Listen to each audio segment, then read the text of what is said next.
piroojeektii madda anniisaa Kooshaa daawwataniiru. Afrikaa keessaa guddinaan sadarkaa sadaffaa irratti kan argamu piroojeektiin madda anniisaa Kooshaa ijaarsi isaa sadarkaa gaarii irratti kan argamu ta'uu hooggantoonni kunneen himaniiru. Dhiyeenya paarkii biyyaalessaa Cabraa Curcuraatti kan argamu piroojeektiin madda anniisaa Kooshaa guddina dinagdee biyyattiif gahee olaanaa kan baatu ta'uunis himameera. Yeroo ammaa kanas dargaggoota hedduuf carraa hojii akka uume eerameera. Piroojeektoota meegaa biyyattii keessaa isa tokko ta'uun isaas caqafameera.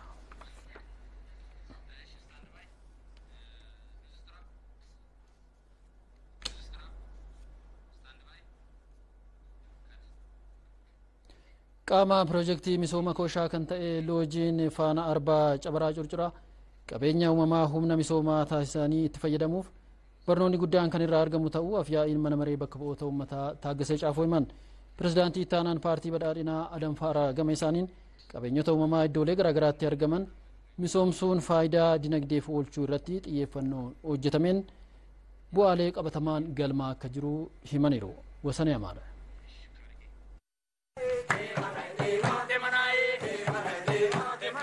Qaama misooma piroojeektii maaddii biyyaa kan ta'e paarkii Cabraa Curcuraatti loojiin faana arbaa ministeera muummee Dr. Abiy Ahmediin eebbifamuunsaa kan yaadatamudha. Itoophiyaan iddoowwan uumamaa garaagaraa qabdu gara misoomatti jijjiiruun guddina dinagdeef murteessaa ta'uutu himama. Afyaa'iin mana marii bakka bu'oota uummataa Taaggasee Caafoo piroojeektoonni maaddii biyyaalessaa hojjetaman qabeenya uumamaa agarsiisuu kan danda'an yoo ta'u piroojeektoonni maaddii dhalootaa hojjetamuuf karoorfames jijjiirama guddaa kan fiduudha jedhan. የሰው አእምሮ በትክክል አስቦ አቅዶ አይቶ መስራት ሲችል ነው። Sammuun namaa karaa seeraan yaadee karoorsee ilaalee hojjechuu yoo danda'edha. Kennaa uumamaa argamee gara misoomatti jijjiiree faayidaa irra oolchuu kan danda'u. Kooshaa Cabraa Curcuraa kan jiru hojiiwwan faana arbaa amma hojjetamu qabeenya uumamaa as jiru sirriitti ifatti kan mul'isedha. Piroojeektiiwwan akkanaa naannoo Amaaraa kibba akkasumas naannolee biroo hundatti hojjetamu. Piroojeektiiwwan maaddii guutuu kunneen jijjiirama guddaa akka biyyaatti fidu. Kanneen ammoo yoo wal simsiisne turizimii qofaaf osoo hin taane hojiileen damee biroo hojjetamanis iddoo hundatti baramaa yoo deeman badhaadhina biyya keenyaa galmaan ga'uuf abdii kan namatti horudha. Itoophiyaan qabeenya uumamaa hanga ammaatti qabdu kan hin fayyadamneef hooggansi qabeenya ishee ilaaluu waan hin turreef jedhan pirezidaantii itti aanaan paartii badhaadhinaa Adam Faaraan qabeenya uumamaa jiran caalmatti itti fayyadamuuf ammoo nageenya waaraa buusuuf hojjetamaa jiraachuus himaniiru. የመጀመሪያው በየአካባቢው ያሉ አቅሞችን በአግባቡ አይቶ inni jalqabaa humnoota iddoowwan garaagaraa jiran haala gaariin ilaalamee isa ilaalame ammoo gara hojii qabatamaa ta'etti jijjiiruun fayyadamummaa hawaasaa karaa mirkaneesseen hooggansi gara hojiitti hiiku waan hin turreefi waliigalteen biyyaalessaa jiraachuu dhabuun wal qabatee tasgabbaa'uu dhabuun siyaasaa fi waraanni waldhabbiin garaagaraa mul'atu gufuu ta'uu danda'u. paartiin badhaadhinaa rakkoowwan kunneen karaa itti fufiinsa qabuun akka furamaniif dhimma bu'uuraa biyyaalessaa irratti waliigaltee uumuun barbaachisaa waan ta'eef marii biyyaalessaa hirmaachisaa ta'een karaa hundaan waliigaltee uumuuf kallattiin kaa'ameera. Dhimmoota biyyoolessaa irratti tokkummaa fi waliigaltee cimsuun qabeenyota uumamaa biyyattii misoomsuun faayidaaf oolchuun akka barbaachisus afyaa'ii Taaggasee Caafoo himaniiru. ለዚህ እንግዲህ ዋናው መሰረታዊ ነገር ከሀገራችን ተጨባጭ ሁኔታ ስንመለከት akka qabatamaa biyya keenyatti yoo ilaalle inni guddaan nageenya. Waan walitti nu qabutu barbaachisa. Hojiin misoomaa akkanaa walitti nu qabu. Waan gaariif harka keenya diriirsuun hojii nageenyaa fi misoomaa irratti waliin hojjechuutu barbaachisa. Wanta addaan nu baasurra kan wal nu fakkeessitu baay'eedha. Heddummina keenya karaa seeraa fi qixa ta'uun keessummeessitu nurraa eegama. Wal dhaggeeffachuu, wal deeggaruun harka yoo wal qabanne wal gargaarree nu qofaaf osoo hin taane qabeenya uumamaa adunyaaf gahu qabna. Lammiileen piroojeektoota maaddii biyyaafis ta'ee maaddii dhalootaaf ijaaraman irratti hirmaachuun gahee isaanii akka bahatan pirezidaantii itti aanaan paartii badhaadhinaa Adam Faaraan waamicha isaanii dhiyeessaniiru. ለኢትዮጵያ የሚመጥኑ ስራዎችን መስራት hojiiwwan hojjetaman biyya Itoophiyaaf kan gitu hojjechuun dhaloota har'aa qofaaf osoo hin taane isa boruufis kan gitu hojjechuu keessatti hirmaachuun ashaaraa ofii ol kaawwachuun carroomuudhas kanaanis gammachuun guddaan nutti dhagahamuu qaba. Gara fuula duraattis hawaasni hirmaannaa isaa itti fufsiisuu akka qabu waamicha koo dabarsuun barbaada. Yeroo itti aanus piroojeektii maaddii dhalootaa naannoo Oromiyaa, Tigraay, Amaaraa, kibba Itoophiyaatti Beenishaangul Gumuzii fi kibba lixa Itoophiyaatti iddoowwan hawwata turizimii hojjechuuf karoorri qabamee jira. Gibira sirnaan kafaluun fayyadamummaa haqa qabeessa mirkaneessuuf kan gargaaru ta'uu kantiibaan bulchiinsa magaalaa Finfinnee Adaanech Abeebee himan. Bulchiinsi magaalaa Finfinnee mata duree sirna daldalaa ammayyaawaa guddina galii fooyya'aaf jedhuun hawaasa daldalaa waliin mari'ateera. Dabalata qabna. Bulchiinsi magaalaa Finfinnee mata duree sirna daldalaa ammayyaawaa guddina galii fooyya'aaf jedhuun hawaasa daldalaa waliin mari'ateera. Maricha irratti miseensonni hawaasa daldalaa 4,000 ol hirmaataniiru. Hirmaattonni marichaa daldalli seeraan alaa daandiirraa hojii daldaltoota seera qabeessaa irratti dhiibbaa geessisaa akka jiruu fi nagaheen wal qabatee rakkooleen hedduu jiraachuu dubbataniiru. Oomisha nyaataa irraa qaranni akka kaafamuu fi tilmaamni gibiraa qorannoon deeggaramuu akka qabus gaafataniiru. Gaaffiiwwan kaaniif deebii kan laatan kantiibaa Adaanech Abeebee hojii qisaasama galii gibiraa hambisuuf hojjetameen bu'aa qabatamaan galmaa akka jiru himaniiru. Gibira sirnaan kaffaluun fayyadamummaa haqa qabeessa mirkaneessuuf kan dandeessisu ta'us ibsaniiru. Qaamolee mootummaas ta'ee isaan biroo adeemsa hojii irratti rakkoo uumaan saaxilaa odeeffannoo kennaa kallattii saaxiluu yoo hin dandeessanis ta'e sirriitti waan qabnuuf seera maleessummaa irratti odeeffannoo nu kennaa. Kenniinsa tajaajilaa fooyyessuuf sirni teekinooloojiin deeggarame diriirfamaa akka jiru kan himan Aadde Adaanech rakkoolee nagahee daldalaa wal qabatan furuufis hojjetamaa jiraachuu himan. Rakkoolee sirna daldalaa fi kanfaltii gibiraa bu'uurarraa furuuf hordoffii cimaan kan taasifamu ta'us mirkaneessaniiru. ኦፕሬሽን የተደረገባቸው አካባቢዎች ምን ያህል እውነት እንደሆነ እውነትን ለመፈለግ ውስጣችን iddoowwan opereeshiniin taasifametti dhugaan jiru maal akka ta'e beekuuf kaka'umsa yoo qabaattan odeeffannoo sirrii ni argattu. Yakki karoorfamee guutummaatti osoo hojiirra oolee magaalaa keenya keessatti maaltu uumamuu akka danda'u yaaduun ni danda'ama. Rakkoon wayita uummanni mootummaa kumachaa seera kabachiisuuf wayita deemuutti maqaa hin malle moggaasuun baramaa dhufeera. Kun sirrii miti nun baasu nu miidha malee nu hin fayyadu.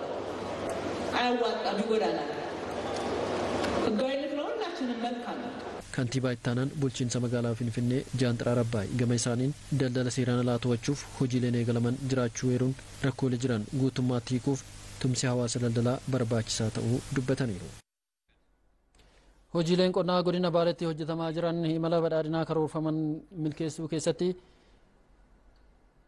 akeektuu ta'uu isaanii hoogganaan waajjira paartii badhaadhinaa Oromiyaa Fiqaaduu Tasammaa himan. Godichatti inisheetiviiwwan qonnaa mootummaan baasee hojiirra oolchuuf carraaqqiin taasifamaa jiru abdachiisaa ta'uunis himameera. Gabaasa waajjira kominikeeshinii godina Baalee Awwal Huseen akka nutti dhiyeessa. Jilli hoogganaa waajjira paartii badhaadhinaa damee Oromiyaa Fiqaaduu Tasammaan durfame godina Baalee aanaa Sinaanaa fi Agaarfaatti hojiilee misoomaa garaagaraa daawwateera. Kilaastarri oomisha qamadii, inisheetiviin dammaa, gabbisa loonii, qophiin ashaaraa magariisa fi giddugalli makaanaayizeeshinii qonnaa hojjetamaa jiran hojiilee misoomaa daawwatamanidha. Hoogganaan waajjira paartii badhaadhinaa Oromiyaa Fiqaaduu Tasammaa hojiileen imala badhaadhinaa karoorfaman milkaa'uu akka danda'an raawwiin mul'atu agarsiiftudha jedhan. Dinagdee keenya damdaneessa gochuudha. Qonnaan bulaa qonna irratti immoo qabatamaadhaan meekanaayzeeshiniidhaan akkasumas kilaasteraan sanyii filatamaa xaa'oo qonnaan bulaa keenya sirriitti qabsiisuudhaan hooggansa malu kennuudhaan ogummaa barbaachisu kennuudhaan sadarkaa akkasiitti waggaa jalqabaa yommuu jalqaba waggaa 3 waggaa 4 dura xinnaadhaan jalqabame amma garuu guutuu Oromiyaa keessatti hektaara bal'aadha kan jiru. Kan Baalis akkuma ilaalamu kun qamadiin bosona fakkaata. Walumaa gala bu'aan asitti argame yookiin immoo oomishni asitti mul'achaa jiru kun biyyaafis naannoo biraatiifis izin godinaalee keenya iddoo biraa jiraniifis kanarratti kan hojjetaniif fakkeenya dhimma ta'uu danda'u. Qonnaan bulaan naannichaa baay'inaa fi qulqullinaan oomishuun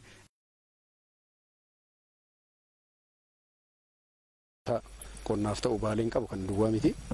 Kana caalmatti duguuganii fayyadamuu hin barbaachisa gam tokkoon. Lammaffaa oomisha kana immoo sirnaan immoo qaqqabu walitti qabuudhaan gabaa wajjin walitti hidhuun hin barbaachisa. Dallaalaan gidduu galee waan ogeessi itti faajaa ture keessumattuu qonnaan bulaan itti faajaa ture hooggansi itti faajaa ture walumaa gala jechaadha. Bu'aa qabeessa kan taane kan godhu dallaaladha. Gidduutti bu'aan malle kan argatu waan ta'eef dallaala irraa dhooguudhaan qonnaan bulaa isa oomishee sana gabaa sirrii akka argatu taasisuudhaan gabaa sirrii sana immoo gatii inni argate sana akka qusatu taasisuudhaan kan qusate immoo deebisee investmentiitti akka galu caalmatti meekanaayzeeshinii bal'aa akka godhu goosni oomishaa akka daayiversifaayi ta'u akka babal'atu taasisuun hin barbaachisa. bulchaan godina Baalee Abdul Hakiim Aliyyi Gamasaanitiin godinichatti oomisha midhaanii baratamaniin alatti xiyyeeffannaa mootummaan damee qonnaatiif kenneen inisheetiiviiwwan adda addaa hojiirra oolaa jiraachuu dubbataniiru. Godinichatti misooma qonnaan lafti hektaara 5,500 fi 27 ol oomisha garaagaraatiin misoomaa jiraachuu simaniiru. Akka waliigalaatti akka godina keenyatti inisheetiivota mootummaan kennu hundi isaa karaa milkaa'ina qabuun raawwatamaa kan jiru yoo ta'u akka godina Baaleetti lafa hektaara 5,500 fi 27 ol facaafame yoo ta'u kana keessaa 508 inisheetiivii garaagaraa qamadii, garbuu biiraa, ruuza akkasuma mi'eessituu garaagaraa kan facaafamee fi inisheetiiviiwwan biraa galii uummata keenyaa dabaluu danda'an kan akka gaagura dammaa ammayyaa qonnaan bulaa keenya biraan ga'uu fi beellada irratti hojiin hojjetamu bal'inaan hojjetamaa kan jiru ta'uu isaa. Qonnaan bultoonni aanaa Sinaanaa fi Agaarfaa waggoottan muraasa darbanitti inisheetiiviiwwan haaraa mootummaan diriirsee hojiirra oolchuun jiruu fi jireenya isaanii fooyyeffachuu himaniiru. Paakeejii guutuudhaan xaa'oo sanyii filatamaa kanaan fayyadamneetiin akka ijaan argitu kun akkana fakkaata qamadii.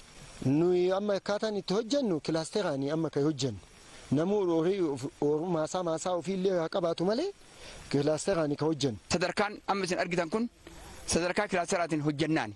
Wal bira hojjennee, wal hojjechiifnee, wal bira argannee, wal bira guddannee jijjiirama biyya keenya fiduu irratti kun amma fagaanneetiin deemaatiin jira jechuudha. Barattoota naannoo Amaaraa qorumsa biyyaalessaa kutaa 12ffaa bara 2015 qabxii olaanaa galmeessisaniif badhaasni fi beekamtiin kennameera. Sirna badhaasaa magaalaa Bahar Daaritti gaggeeffame kanarratti hooggantoonni olaanoon mootummaa naannoo Amaaraa barattoonni fi maatiin barattoota argamaniiru. Barattoota naannichaa qorumsa biyyaalessaa qoraman keessaa saayinsii uumamaan barattoonni 56 qabxii olaanaa 600 ol galmeessuun isaanii himameera. Saayinsii hawaasaa ammoo barattoonni 5 qabxii 500 ol akka galmeessan eerameera. Naannichatti qulqullina barnootaa mirkaneessuuf rakkoo nageenyaa furuun murteessaa ta'u pirezidaantii itti aanaa naannichaa Dr. Abduu Huseen himaniiru. Dhimmi qulqullina barnootaa kallattii xiyyeeffannoo mootummaa naannichaa ta'uus eeraniiru.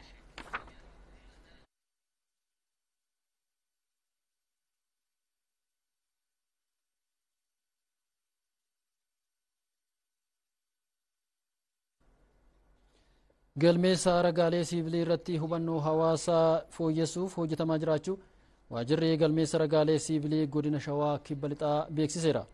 Dhimmicha irratti hubannoo hawaasaa gabbisu manneen barnootaa irratti xiyyeeffachuun hojjetamaa kan jiru ta'uunis himameera. Saxoota Shoomee dabalata qaba. Hojiin galmeessa siivilii imaammata tarsiimoo fi karoora mootummaa keessatti gahee olaanaa qaba. Kanarraa ka'uun yeroo dhiyoo as hojiin galmeessa siivilii xiyyeeffannoo argachuun hojjetamaa jira. Keessattuu dameelee hawaasummaa keessatti faayidaan tajaajilicharraa argamu olaanaa ta'uutu himama. Aanaa Bachoottis hojii galmeessa ragaalee siivilii irraa faayidaa garaagaraa argachuu namoonni hospitaala waliigala Tulluboollotti dubbisne himaniiru. Haa ta'u malee hubannoon hawaasni hojii galmeessa ragaalee siivilii irratti qabu fooyya'uu akka qabu dubbatu. Aatii fi abbaan gaafa qallaba maatii fi mana murtiitti wal gaafatan daa'imti koo umurii ishii hin guunne jedhamee wal falmuu danda'u. Karaa biraatiin immoo daa'imti koo lakkii umurii ishii hin guunne yookaan guutte jedhanii kan adda baafatanii waraqaa bara dhaloota sanarraa abbaa seeras kan itti amanu jechaadha. Daa'imman erga dhalatanii galmeessuun mirga isaanii kabachiisuudhaaf gahee olaanaa qaba jedhee miidiyaan garaagaraa irratti darbaa jira. Kanaaf faayidaa olaanaa naaf qaban jedhanis maaliifi fakkeenyaaf mirga daa'immanii eegsisuudhaaf namni bu'aa bahii baay'ee keessa bahee duraan isumayyuu milkaa'ullee dhiisuu danda'a jechaadha. Amma garuu guyyaa dhaloota isaas yoo adda baafatee daa'ima kanaatiif carraa hojii garaagaraatiif iddoo garaagaraa deemee tajaajila garaagaraa argachuudhaaf. Sagantaa baafachuun hospitaala fi buufata fayyaatti hojii galmeessa siivilii raawwachaa jiraachuu kan dubbatan qondaala galmee kabajaa aanichaa Baddiluu Baqqalaati. Fedhii kiyya jeet amma uummanni barachaa ofeera. Duratti warra ekeraa galmeessitanii jedhanii turanii. Amma bu'aan isaa baay'ee ismaartii wanta ta'eef waa'ee gaa'elarree waa'ee jijjiiruuf gurguruuf mana jijjiiruuf gurguruuf bu'aa mucaan daa'ima isaanii mana barumsaa hangan isaan malee. Hojiin galmeessa siivilii imaammata biyya tokkoof murteessaa ta'uu hubachuun hospitaala Tulluboollotti hojiin guyyaa dhalootaa fi du'aatii galmeessuu xiyyeeffannoon hojjetamaa jiraachuun ibsameera.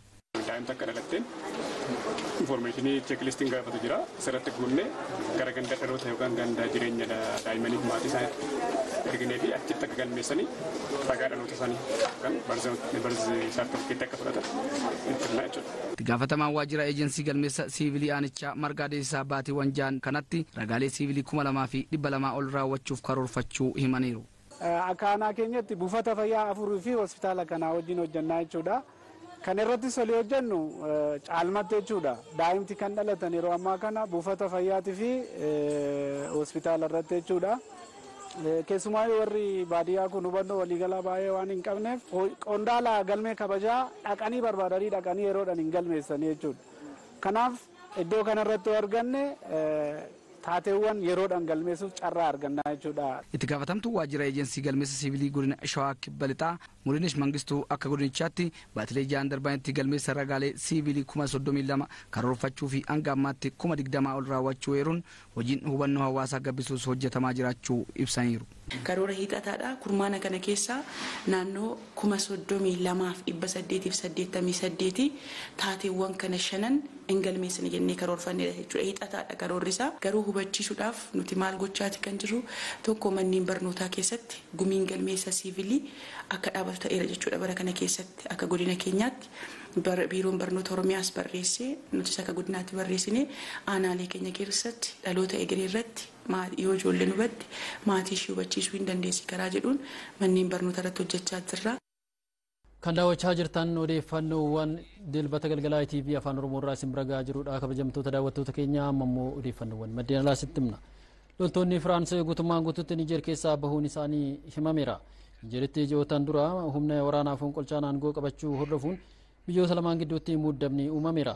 Kanaanis loltoonni Firaans duula farra shororkeessummaaf Niijer keessa turan akka baafaman gaafatamaa tureera.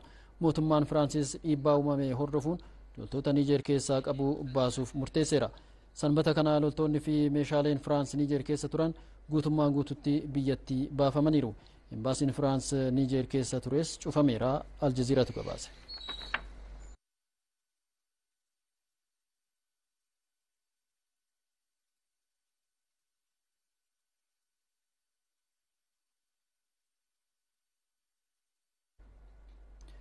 Jaappaan humna ittisaa biyyattii bajataa doolaara biliyoona 56 ramaduun ishee himameera.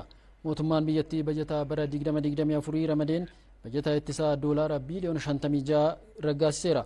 Kunis seenaa keessatti bajataa olaanaa biyyattiin ittisaaf ramadde ta'uun galmaa'eera.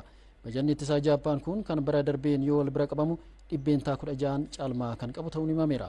Daballeen bajataa ittisaa kun muddama naannoo ba'aa fagootti uumamaa jiruun akka wal qabatus himameera. Waldhabdeen odoloota kibba bahaa Chaayinaa irratti uumamuu fi sochiin Kooriyaa kaabaa mootummaa Jaappaan bajata damee ittisaa akka dirqisiisutu himama. Rooyitersitu gabaase.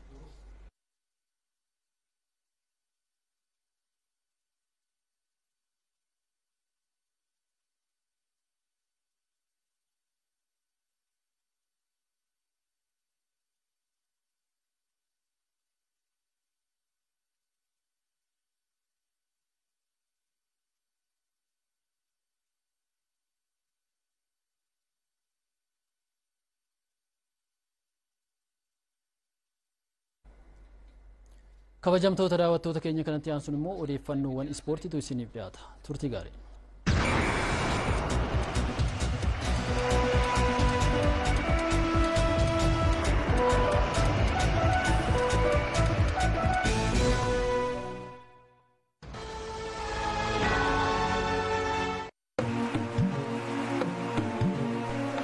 gonfoo bilchinaa fi hubannoo beekumsaa waliin gonfatanii dhugaa fi haqa baraatiin fayyaalmaa waliin fakkeenya ta'uun dhalootaaf kan dabarsan.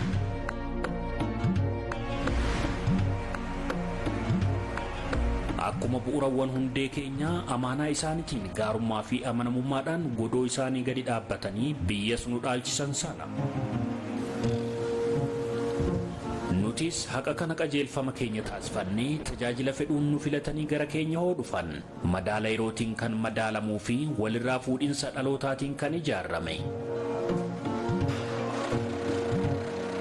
Gaarummaa, haqummaa fi tajaajila olaanaadhaan sirna shari'aa hordofnee filmaatawwan faayinaansii fi investimentii dhiyeessuudhaan tajaajila dhala baankitirraa bilisa ta'e E-Classitti akka fayyadamtan qophoofnetis ni eegna.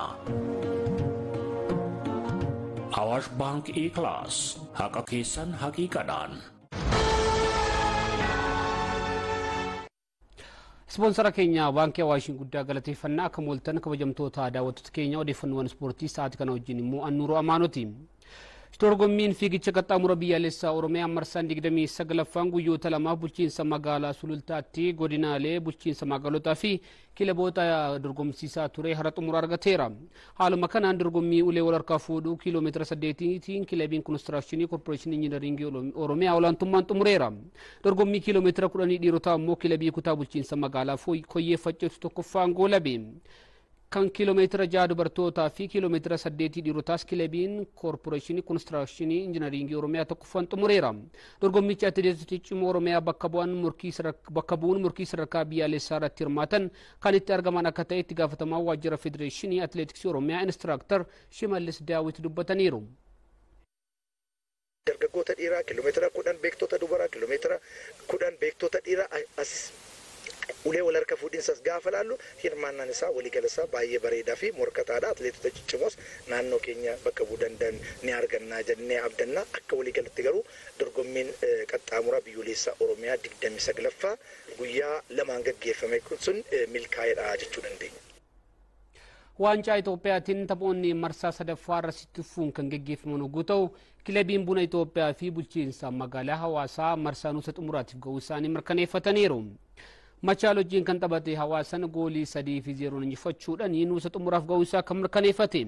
Goolii Hawaasaa sadanuu Alii Suleymaantu lakkoofsise.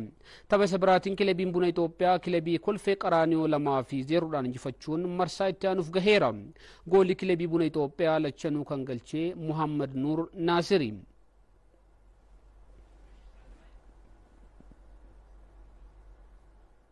Taphoota Premier League England kan torbee 18ffaatiin Chelsea fi Manchester United yogguu mo'aman taphni eegamaan torbee haaluma wal fakkaatuun taphoonni seeree Itaalii torbee 17ffaanis itti fuun yogguu gaggeeffaman Naapooliin yogguu mo'amu Inter Milaan immoo injifannoo dursummaa isaa ittiin cimsate galmeessiseera.